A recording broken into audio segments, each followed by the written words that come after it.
আসসালামু আলাইকুম সবাইকে, আশা করছি সবাই অনেক ভালো আছেন। সো আমি আমার লাস্ট ভিডিওতে কীভাবে বাইক চালাতে হয় এই বিষয়ে আপনাদেরকে বলেছিলাম। প্রথমে বলেছিলাম কীভাবে বাইকের সাথে অভ্যস্ত হতে হয়।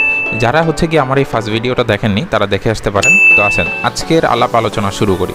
ফার্স্টেই দুটো জিনিস আপনাদেরকে একটু পরিচিত করতে চাই। সেটা হচ্ছে বাইকের আমাদের বাম হাতে যেটা থাকে সেটাকে বলা হচ্ছে ক্লাচ, এবং ডান সাইডে যেটা থাকে সেটা হচ্ছে ব্রেক, এবং এটা কিন্তু ফ্রন্টের ব্রেক।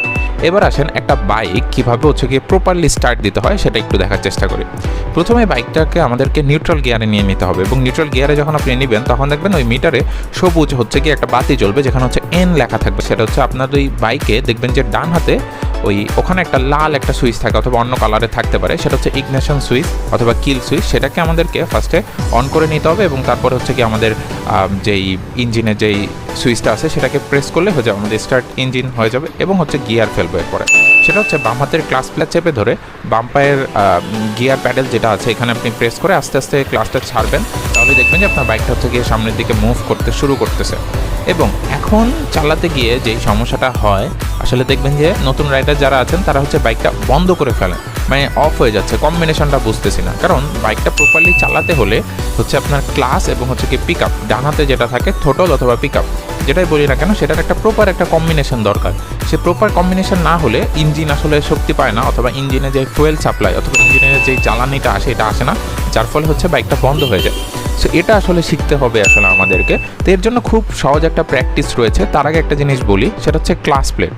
বাইক যারা চালিয়েছেন অথবা বাইক সম্পর্কে ধারণা রাখেন তারা একটা জিনিসের নাম খুব বেশি শুনেছেন, সেটা হচ্ছে ক্লাচ প্লেট। ক্লাচ প্লেটটা আসলে কি? ক্লাচ প্লেটটা ভেতরের একটা অংশ, যেটা কিনা আমাদের বাইকের এই ক্লাসের সাথে আমরা যখন ক্লাসটাকে একটা পর্যায়ে নিয়ে যাই তখন গিয়ে আমাদের বাইকের যে পেছনের চাক্কাটা আছে সেটার সাথে গিয়ে কানেকশন তৈরি হয়। তার মানে আমাদের পেছনের চাক্কাটা শক্তি পায়, এবং এখানে আমাদের একটা বাইটিং পয়েন্ট শিখতে হবে। এই যে দেখেন আমার বাম হাতের ক্লাসটা যখন আমি হালকা হালকা রিলিজ করছি, একটা পয়েন্টে গিয়ে আপনাদেরকে মনে হবে, দেখেন আমি কিন্তু কোনো পিক আপ দিচ্ছি না, কিন্তু একটা পয়েন্টে গিয়ে আপনাদের কাছে মনে হবে যে আমার বাইকটা একটু একটু আগাতে শুরু করতেছে। আমরা যখন হাঁটি খুব আস্তে আস্তে হাঁটার মতো করে আপনি গিয়ে মানে বাইকটার সাথে হাঁটবেন। আর আরেকটা বিষয় সেটা আমি কিন্তু বাইকটাকে ঠেলছি না, জাস্ট বাইকটাকে নিজের মতো করে এগোতে দিচ্ছি, কন্ট্রোল রাখছি অবশ্যই। আর এই যে গিয়ে বাইটিং পয়েন্ট অথবা ক্লাসের যেই পয়েন্টটাতে গেলে আপনার বাইকটা মুভ করতেছে, ওই পয়েন্টটাতে আপনি যখন গিয়ে প্রত্যেকদিন বাইকটা শেখার উদ্দেশ্যে স্টার্ট করবেন 20 বার করে চেষ্টা করবেন যেন কি আপনি এটা ট্রাই করতে পারেন।